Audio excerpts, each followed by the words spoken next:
social media often, like if you're like, once your algorithm finds out that you're engaged, you start to see all of these just beautiful images of just, that wedding season, the fiance era. And it's often really romanticized. So when things don't go the way you think they're supposed to go, and you don't have the feelings around things that you feel like you're supposed to have, it can catch you off guard mentally. And it caught me off guard mentally. I was not prepared for a lot of what I experienced. I speak for those who didn't get the talk, the tools, or the tenderness, because growth and healing don't come with a manual, but together, we'll figure it out. Wagwan brothers and sisters. I know it's been a while. We're not even gonna get into that, but I'm making this video for the 2025 brides that are left for this year, and then the future brides, 2026, 2027 brides. And I'm gonna just talk to y'all while I do my nails. I just finished doing like all the prep stuff so that I wasn't doing drills while so that I wasn't drilling while talking to you guys. That's pretty annoying. But yeah, I just want to kind of talk about the things that I learned, the good, the bads. And I really don't, it's nothing bad happened when I really reflect. Like, they were just all lessons that I needed to learn. But yeah, I'm just going to talk about like the good, the bad, the ugly of my season. So, because I feel like social media often, like if you're like, once your algorithm finds out that you're engaged, you start to see all of these just beautiful images of just, that wedding season, the fiance era. And it's often really romanticized. So when things don't go the way you think they're supposed to go, and you don't have the feelings around things that you feel like you're supposed to have, it can catch you off guard mentally. And it caught me off guard mentally. I was not prepared for a lot of what I experienced during my wedding season, because I thought everything was going to go a certain way, and it didn't. It didn't. And I still feel it's like I feel a way, but I feel a way, but I don't feel like angry about the things. Like, I kind of have these, kind of like with women, like when they post, when I see like women with like a really beautiful bond with their dads, like me and my dad, like we're cool, like we like, that's my twin. But like, it's like a certain level of a bond that I don't have with my dad. So when I see other girls like with that, or women with that, like there's a part of me that be like, oh, I wish I had that. Like, oh my god, that's so sweet. Or women with their, or like siblings. Like, I'm close with my little brother, but one of my other brothers, like we're not close at all. Um, and when I see that sometimes I'm just like, oh my gosh, I just really wish I had that. So I'm currently like in this space of like, I'm ready for my algorithm to stop showing me wedding content, but here I am making another video about wedding season. But right now, currently, like I'm looking at other women now in their fiance season, and I'm watching like their bridal showers, and I'm like, wow, like look at how beautiful like the aesthetics were for that. Like, I wish that I had that. And when I see like women in their bachelorette weekends, like having like the time of their life in their bachelorette weekend, like mine was a bachelorette weekend from hell. Made a whole video about that. So when I see that, I'd be like, wow, like wish, oh, it must be nice. And then when I see certain wedding ceremonies with like certain pieces of decor that I wanted at my wedding that I did not have, simply because I put the trust in someone else to make sure the thing was done, like I just kind of be like, man, oh, like, but I'm not like angry. And I'm making this video for those women who have like, they may already be starting to realize like, oh shit, like I thought everybody was supposed to be like super happy for you when you get engaged. Why are my friends starting to act weird? Like, oh, I okay, so he proposed, and I know okay, so I know I need to start thinking about my bridesmaids, but I'm not really as close with a lot of women as I thought I was. So like, who do I even call on right now?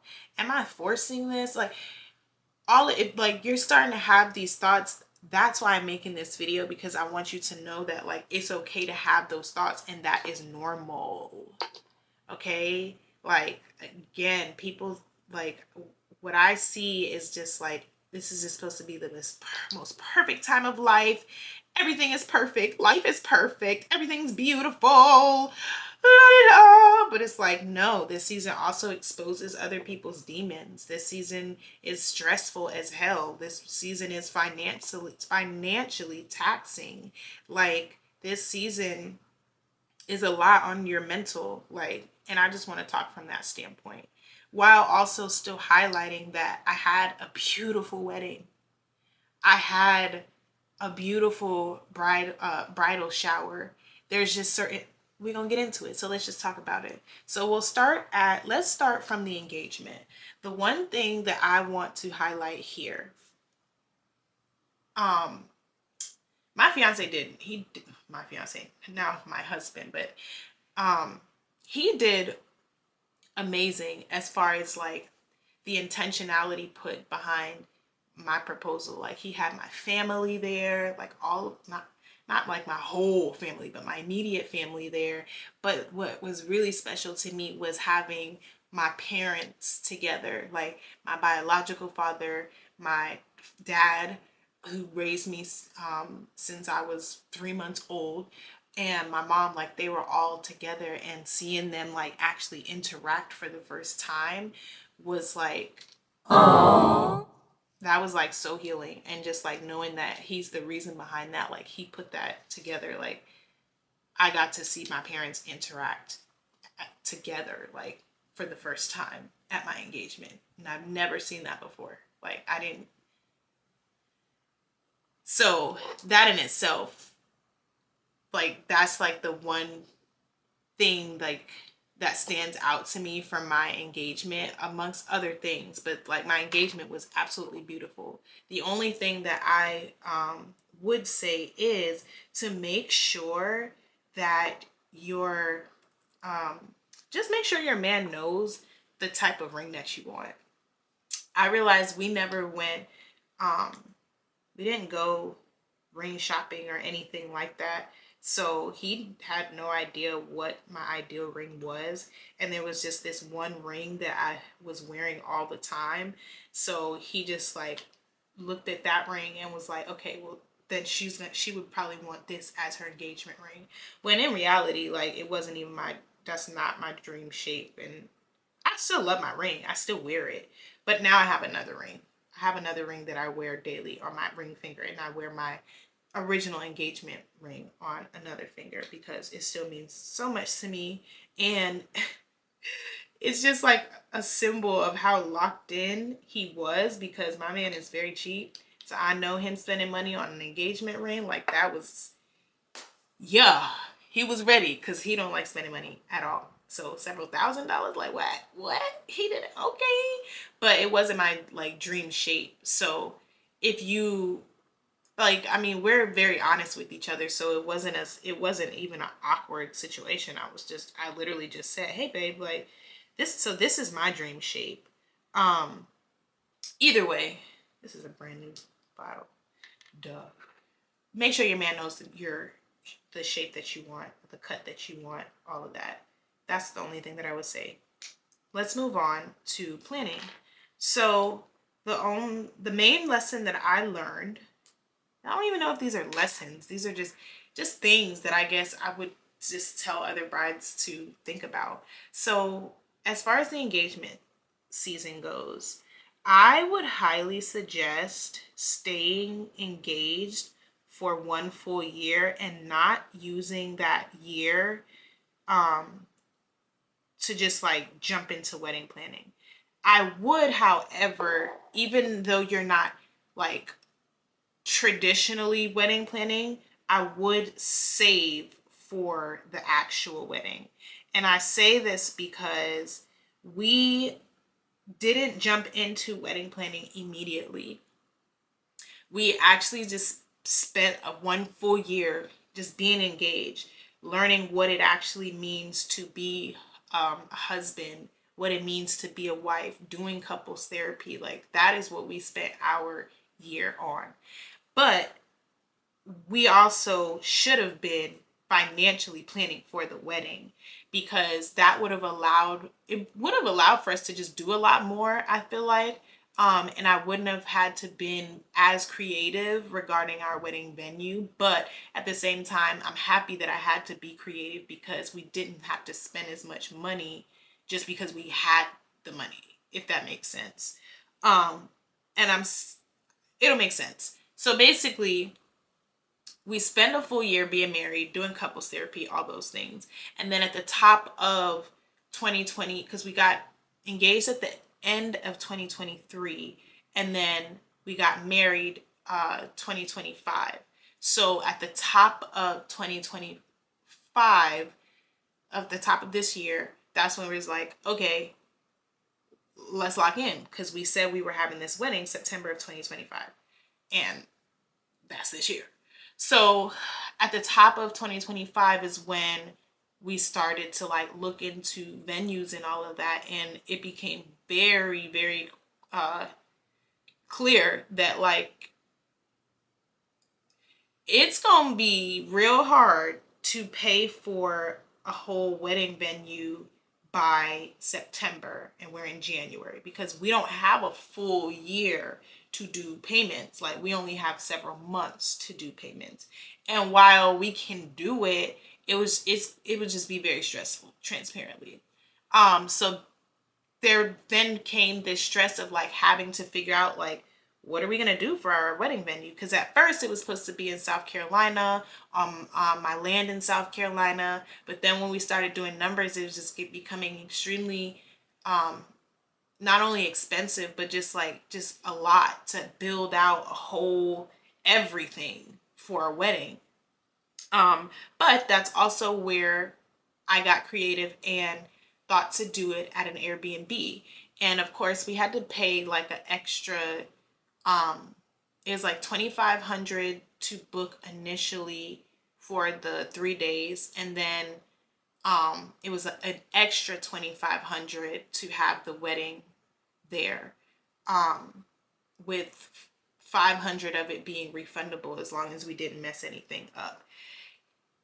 And so it worked out, because then we were able to not only host the wedding at the Airbnb, but we were also able to like have a place for our wedding party to stay as well. So it worked out. But you might not get so lucky. You might not find somebody close to you letting y'all do that. I don't know. But just all I'm saying is, if you want to have a certain venue and like you have a certain vision in your mind for the way you want your wedding to look and the things that you want to have, start planning financially for it ahead of time, and like give yourself that time to save up for what you want, instead of jumping straight into planning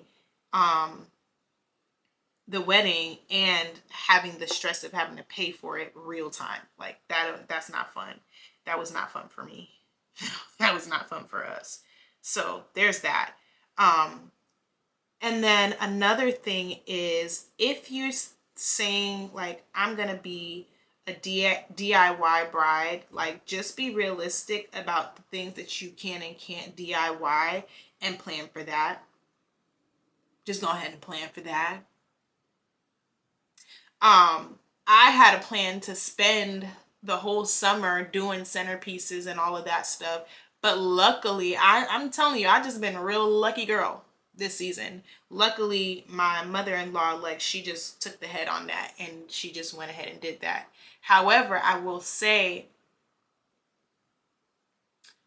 I was happy with the way that like things turned out, but I had an even grander vision for the aesthetics of my wedding, but I wasn't able to execute that because I waited till the last minute.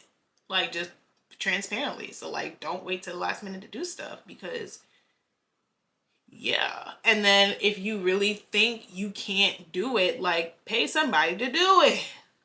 Like, just be real with yourself. And again, you're gonna need the money to pay somebody to do it. Because as soon as you put wedding next to anything, they're gonna put some thousands next to that thing. So you need to be ready to pay for it. Which is why I say spend 1 year just saving up for the wedding that you want. There's that on that. Okay, moving out of planning. Oh, also, if you're not going to have a wedding planner, make sure that you have a day of coordinator that you know for sure is going to do what needs to be done. For me, my mother-in-law took care of our wedding coordinator, but I did not do my due diligence as far as like really making sure that this person is just somebody that would do the thing. And my wedding day itself was just so stressful because my wedding coordinator was day of coordinator was just not Shorty was just not coordinating. Like, things were just not happening and I was just really stressed out. Like, we're like trying to do photos and we got everybody and their mama. Crap, this is not happening.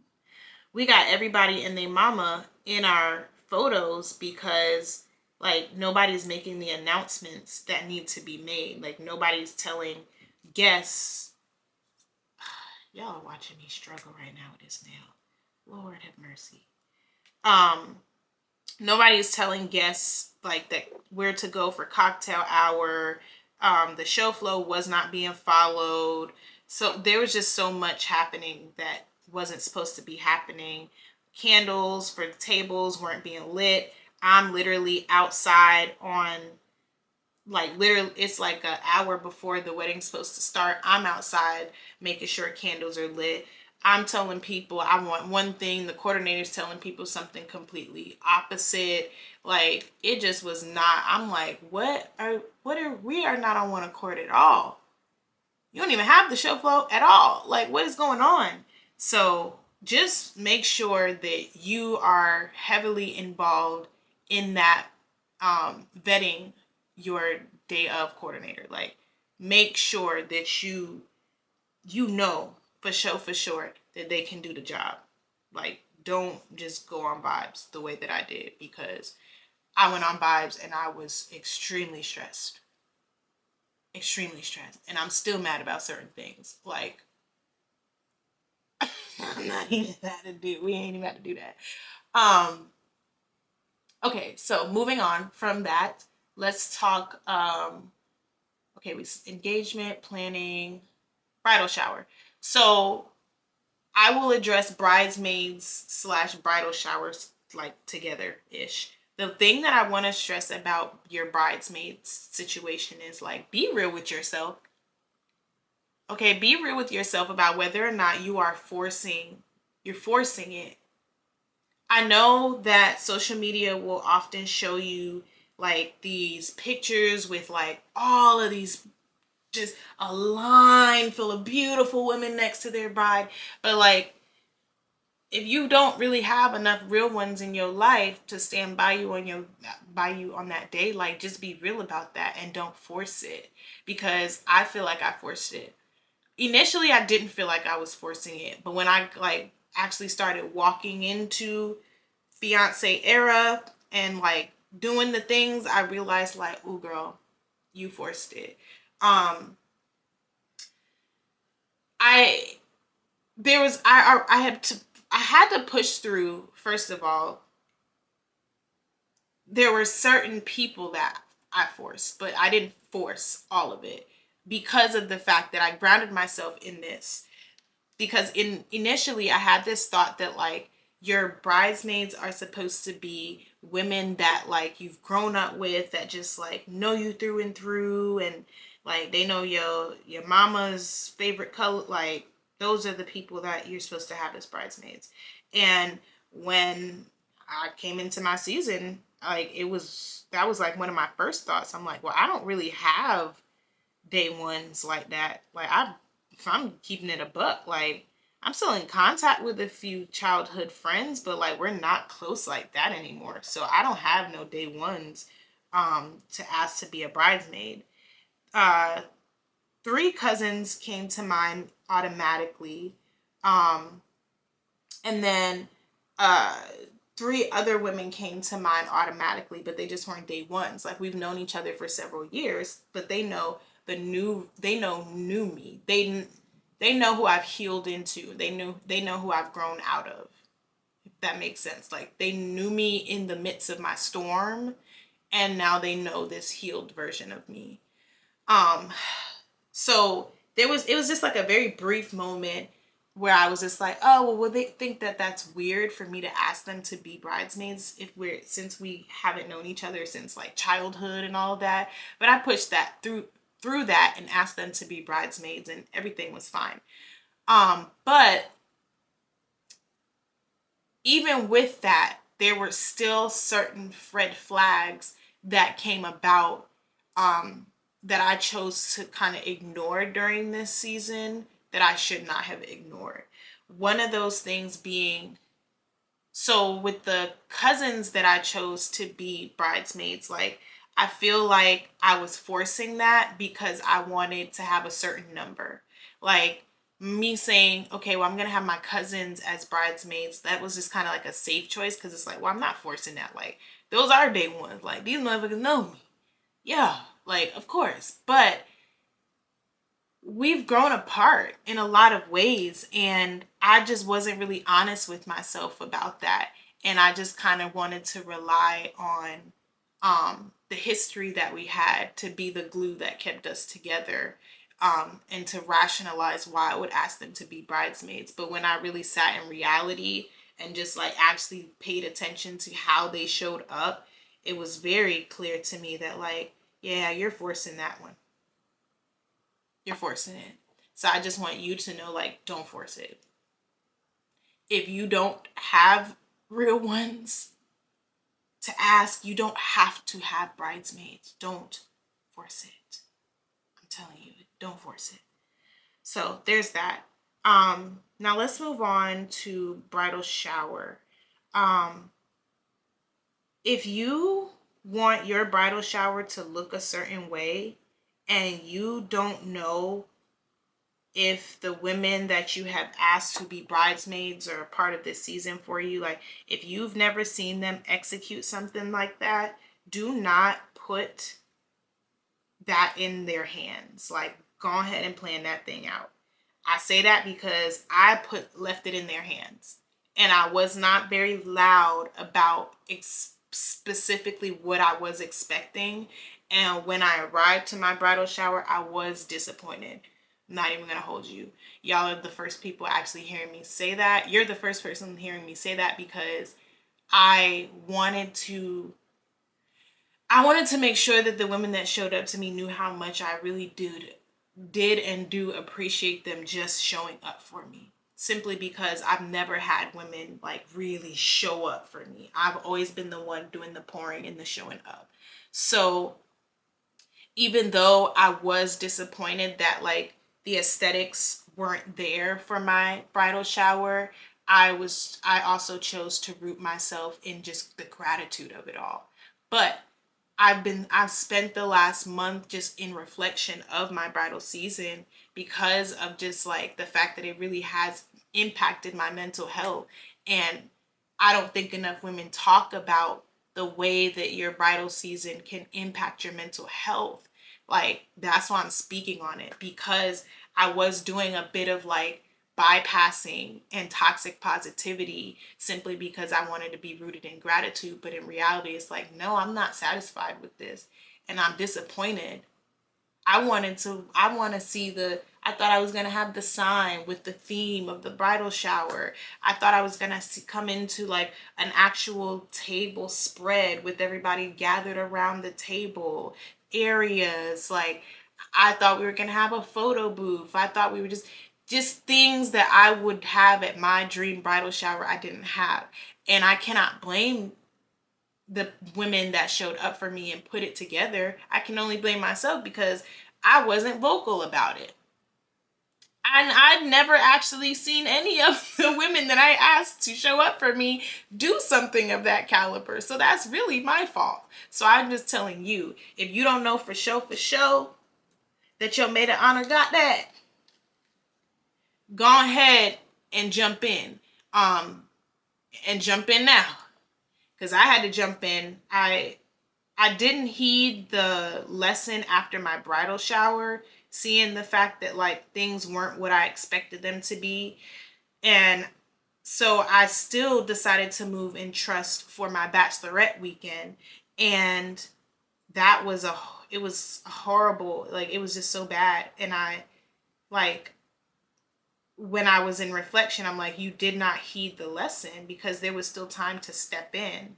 I didn't heed the lesson until after the bachelorette weekend. So my bridal shower wasn't what I thought it was going to be aesthetically, but it was very intentional and I felt so loved and cared for afterwards. And so another lesson that like was really highlighted to me this season is like, it's not always about the aesthetics, but it's about just like the overall feeling that you have around the day.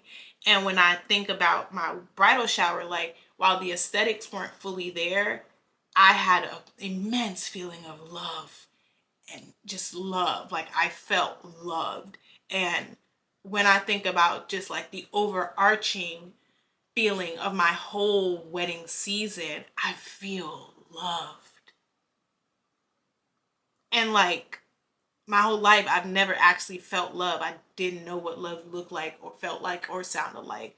And because of my wedding season, I know exactly what love looks like, sounds like, and feels like. And I also know more of what it doesn't look and sound like. ADHD moment, bring it back, bring it back, bring it back, bring it back. Yeah, so with my bachelorette weekend, I didn't heed the lesson, and that was also a train wreck because I did not do the planning and put the planning in the hands of my bridesmaids again. That weekend just did not turn out to be fun at all. It was a nightmare. And I don't have a good memory of my bachelorette weekend, and I don't actually have any like overarching great lessons from that. I made a whole video about that though, so if you want to hear about the bachelorette weekend from hell, just go to that video. But yeah, like just main lesson, if you want something to be a certain way, do it yourself, honey. If you don't know if your bridesmaids are gonna deliver, like be real about what it is that you're expecting from your bridesmaids. Because if your bridesmaids are day ones, then you've seen, like, y'all know each other, they know you, they know what you're not going for, they know what you will go for. And really, I don't know though, because I mean, the women that I chose, like, I feel like they should have known what I would go for and wouldn't go for. But anyway, like, if you know they can deliver, okay, you can kind of step back and allow yourself to be served. You can sit in that feeling. But if you really don't know for sure if the women that you have chose can really deliver, like, no, you're gonna have to have that type A personality. You're gonna have to do a little bit of work your season, boo. You don't get to sit back and be a princess. That's what I thought. But you don't get to sit back and be a princess. You gotta, if you want it to be Instagrammable, if you want it to be TikTokable, if you want it to be vloggable, if you want the aesthetics there, baby, you're gonna have to do it. Okay? And that was my main lesson. Like, I just wanted to why didn't you just do this shit, girl? Like, oh my God. So there's that. But I did heed the lesson after my bachelorette weekend, and I did like make some decisions because I realized, like, okay, the maid of honor that I've chosen is not able to maid of honor the way that I expected my maid of honor to maid of honor. So I'm gonna make a decision and choose a different maid of honor. And I'm glad that I like made that decision because I don't know. I mean, my wedding day was still very stressful regardless, but my maid of honor definitely maid of honored, and I'm glad that I made that switch because it could have been even worse. So I'm proud of myself for heeding the lesson at the last minute. But I should have learned the lesson a lot quicker. Like, choose wisely. And again, if you want something done a certain way, do that shit yourself. Which takes us to actual wedding day. I'm going to say this. I already said to make sure that you vet your planner or your day of coordinator. And also, I also just want to make the point of, it's important to make sure that the people, if you're a DIY bride like I was, make sure that other people around you know what your expectations are if they're helping you. Because I just found myself like, folks were telling me like, you have to trust, you have to be in trust that everything is going to happen the way that it's supposed to, trust that folks are going to bring your vision to life. And I sat in that trust for the whole day before my wedding. And the next morning, I realized like, wait, there's still a lot that has to be done for the vision that I have to be executed. And because I did allow, like, I listened to everybody and decided to be in that trust that I could be hands off and pass on the plans to everyone.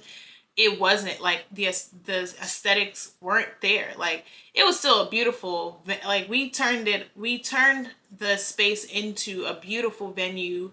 And like the overall skeleton of what I wanted, like, I had, but there's small details that weren't there. And I was sad about that for excuse me, for a little while, because it's like, dang, like, this was supposed to look like this and it doesn't look like this. And the only reason why it doesn't look like this is because I trusted other people to do it, and I could have just done it and it would have been done. Like, that was like my main source of frustration, was just knowing that the only reason why it's not done is because I didn't step in and I wanted to trust others. Like, I always tell people, control the controllable, but it's like this is controllable. But I was told to release control.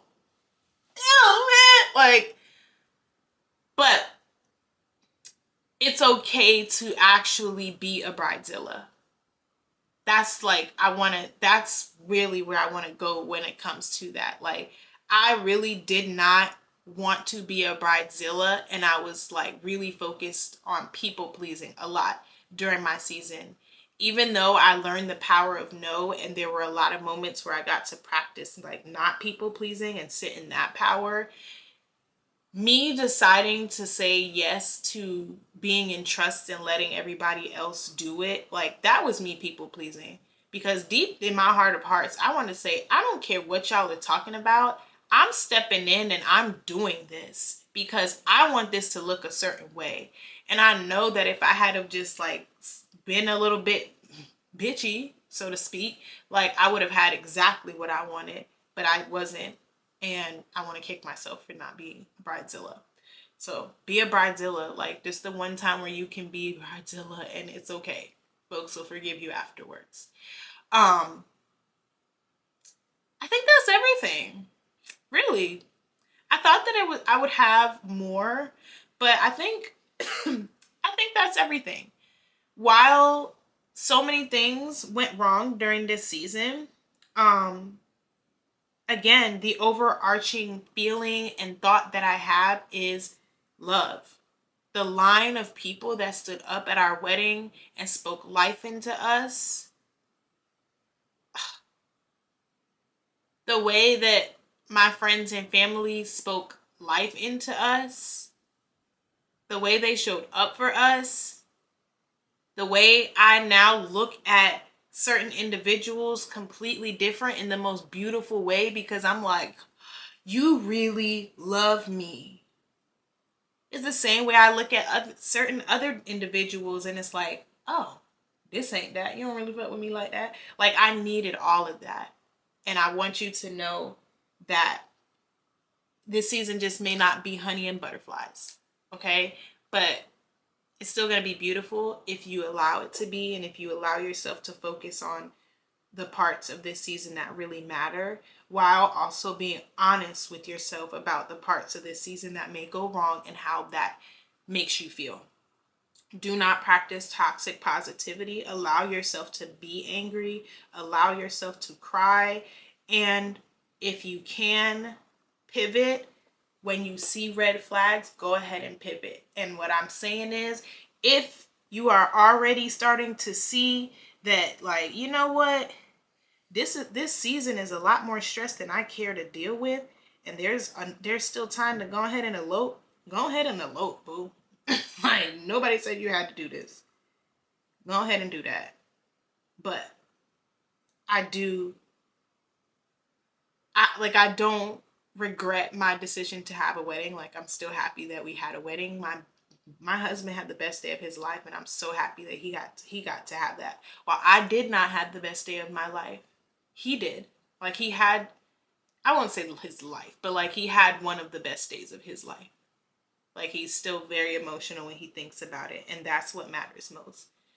In a lot of cases, like, the wedding is all about the woman, but in this case, the wedding was really about the man for me, because that is what pushed me forward after a while on the day of my wedding, because I was actually completely over it all.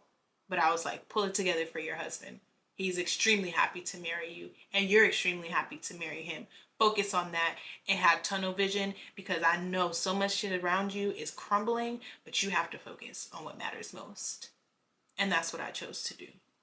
And I hope that that's what you choose to do if you find yourself in a similar situation. But it is my prayer that you have the most beautiful season. I hope everybody does their big one for you. I hope nobody shows their behind. I hope you have the most beautiful bridal shower with all of the aesthetics, because I did not have it, baby, and I wish I did. And I'd be looking at other bridal showers and I'd be like, oh, that's so beautiful. I wish.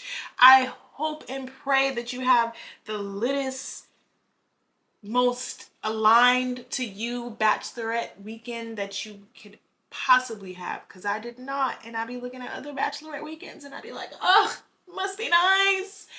And I hope and pray that your wedding day is calm, stress-free, not chaotic, because mine was the complete opposite.